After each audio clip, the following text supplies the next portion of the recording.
talk about something that I think will really help you as you move forward in this career, as you move forward with the craft of journalism.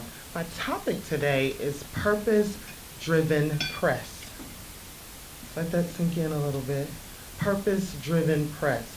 Now I know there's a lot of conversation on purpose-driven, but I assure you I have a unique take on it today, and I think it's something that'll really help you as you look at your career.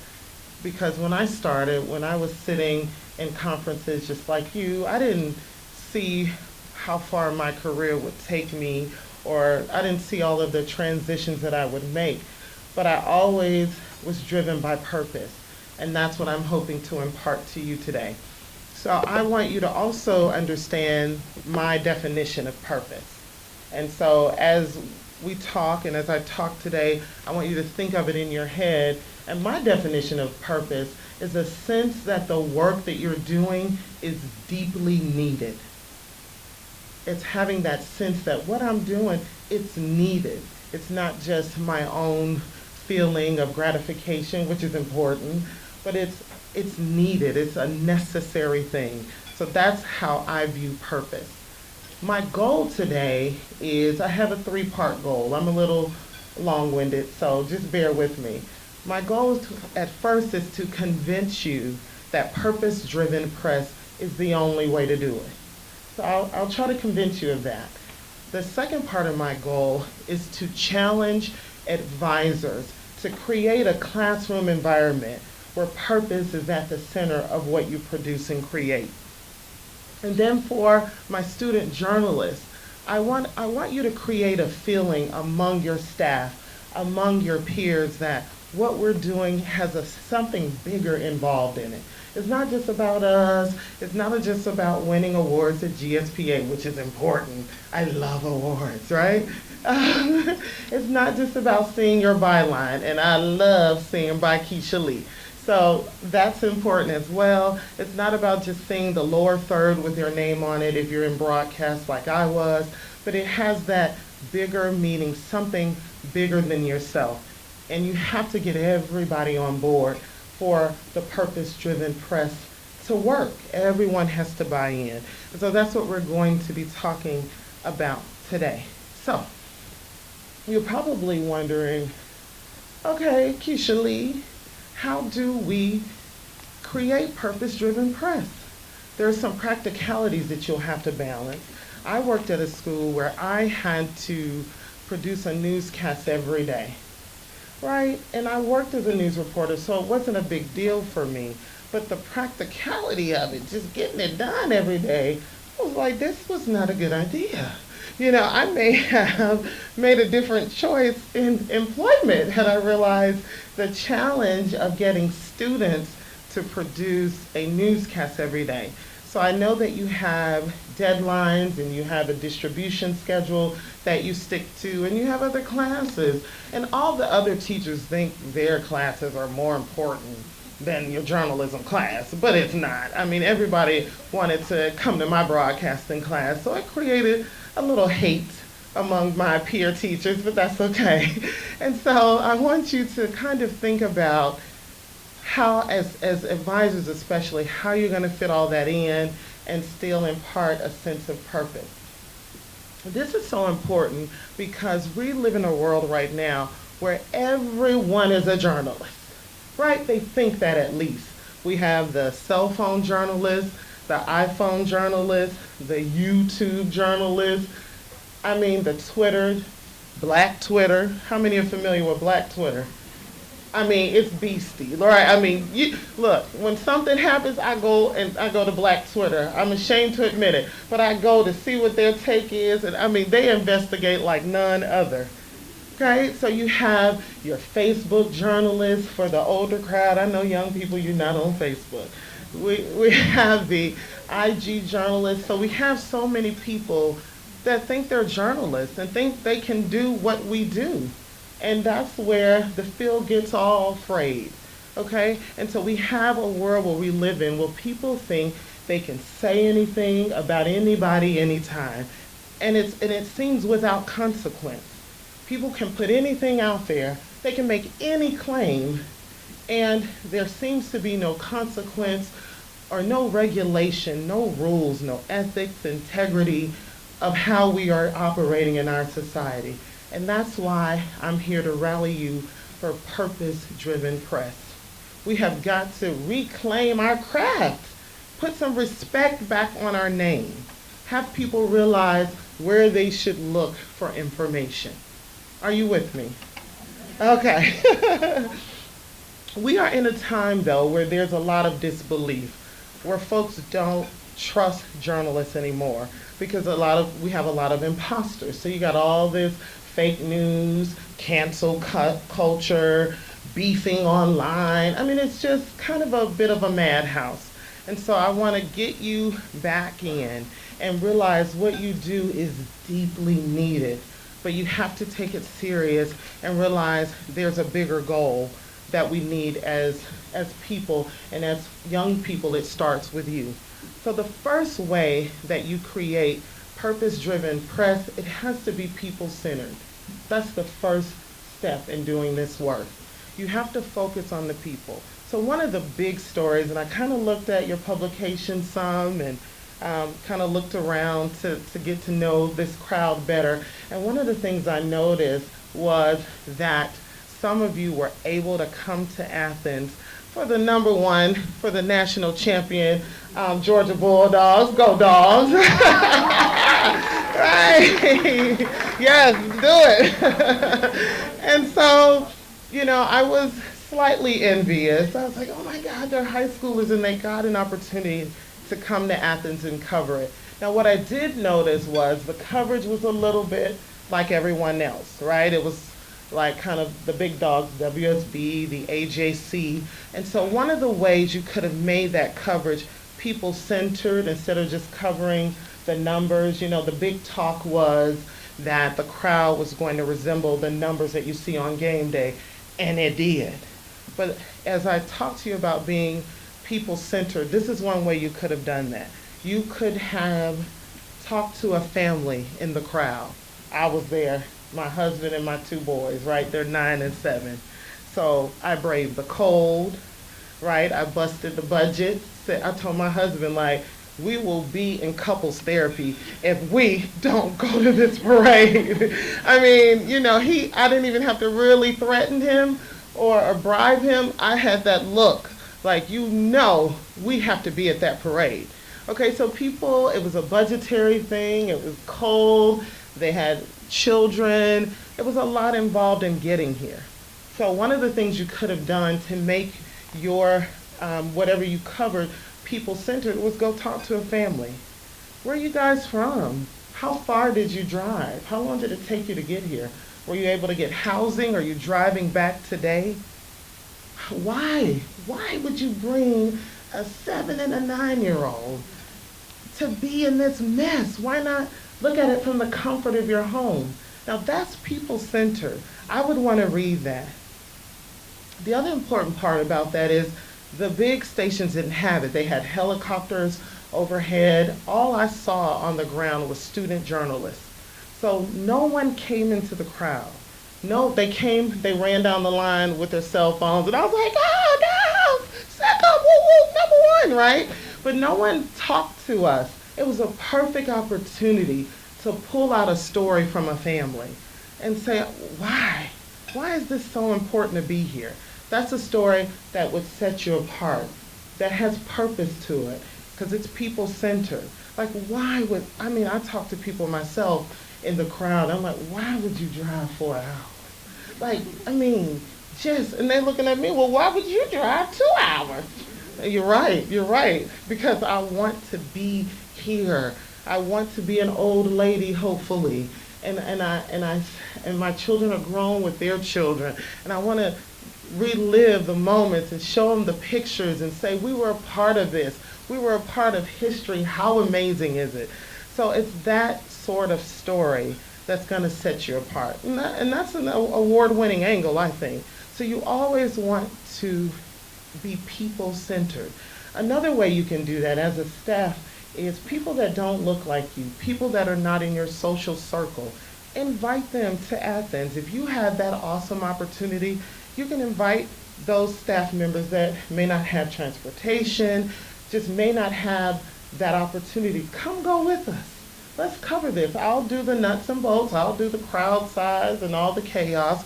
You do a family angle. You do security. You do local businesses, hotel, transportation. There's so many angles where you could have talked to the people involved, because the big guys weren't doing that. They were all set up at the program that was following the parade.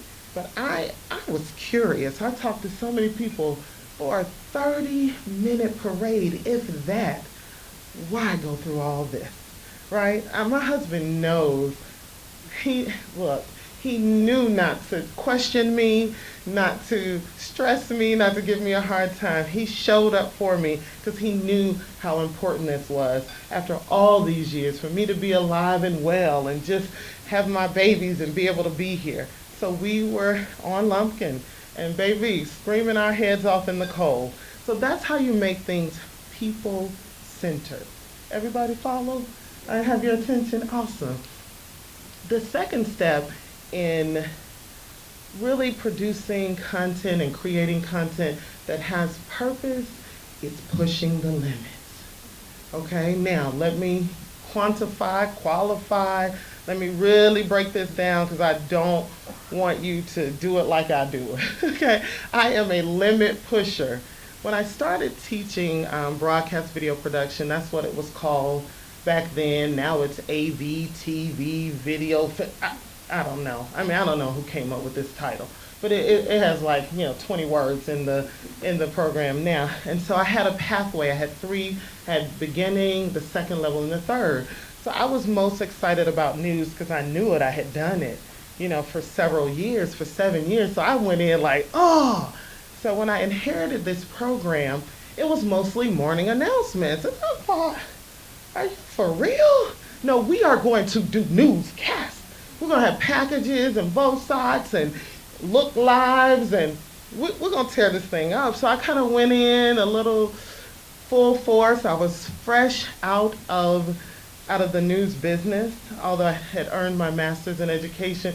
So I was just so gung-ho. So I covered everything. I mean, I lived in the principal's office. Mrs. Lee, the principal, would like to see, oh, Lord, what did we do today? So be more diplomatic than I was. Ease into it. I stayed in the principal's office because I was like, this is journalism, and we're going to do it right, and we're going to cover the story. So we had a lot of problems with our superintendent at the time, with the board members, and I covered it all.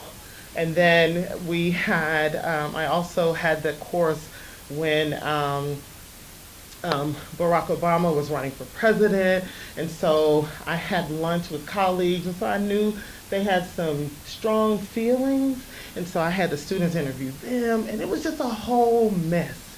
So you want to push the limits, you don't want to play it safe, but you want to be diplomatic. So one of the things I'm going to advise you to do, and I was told this by a principal, Miss Lee, call all of your parents.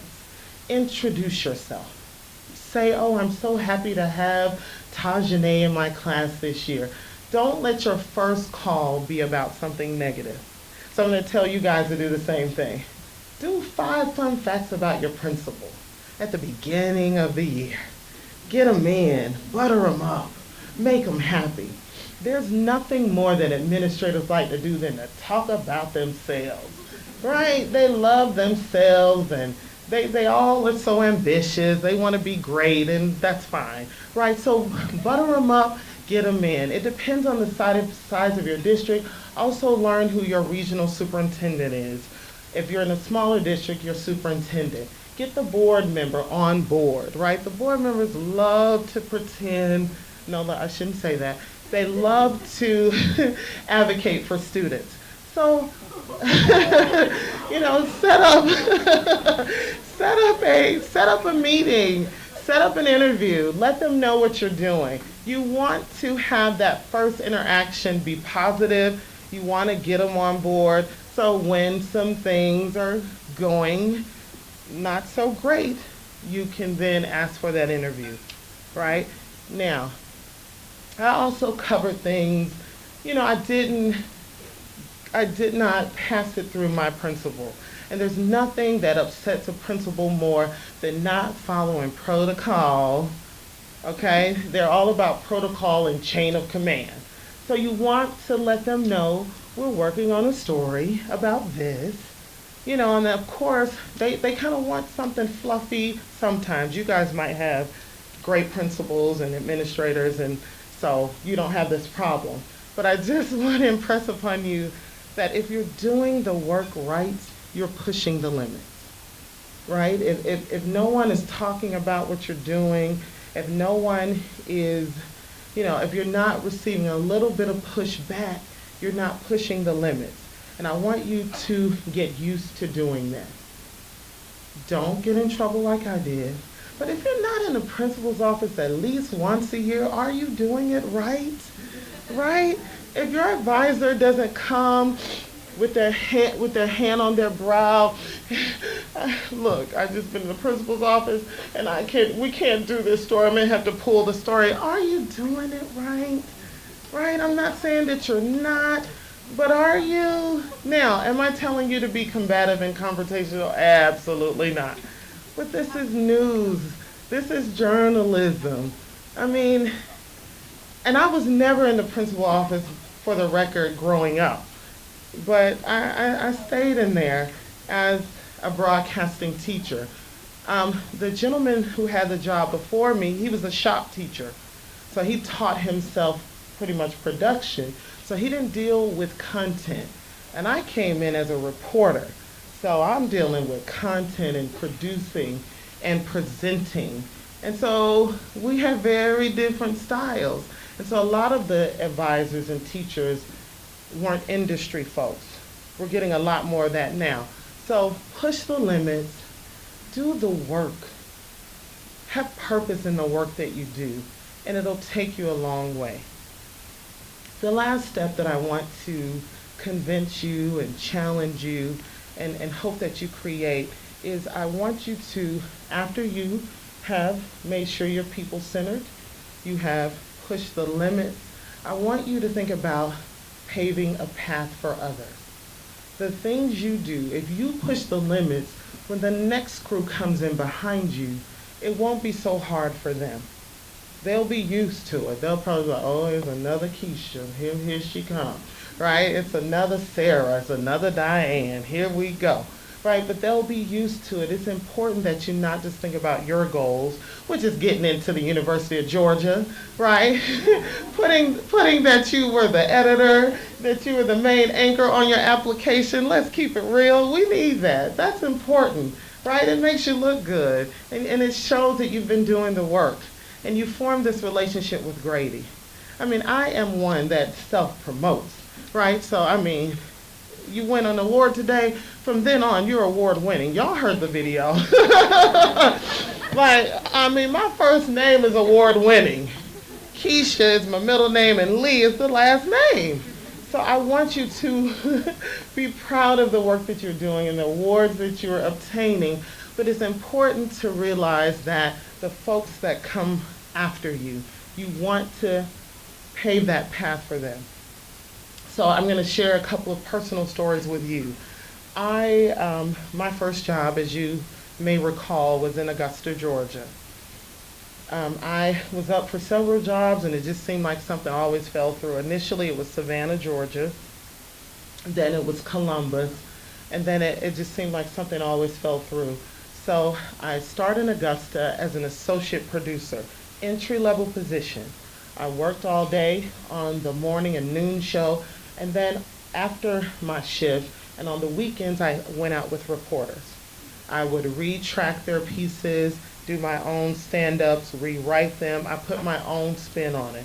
And when I got 3 good packages, I would show the news director the tape and ask for her feedback. I did this for over a year. I was in it to win it. I'm very ambitious just by nature. And so I wanted to show her how badly I wanted to be a news reporter.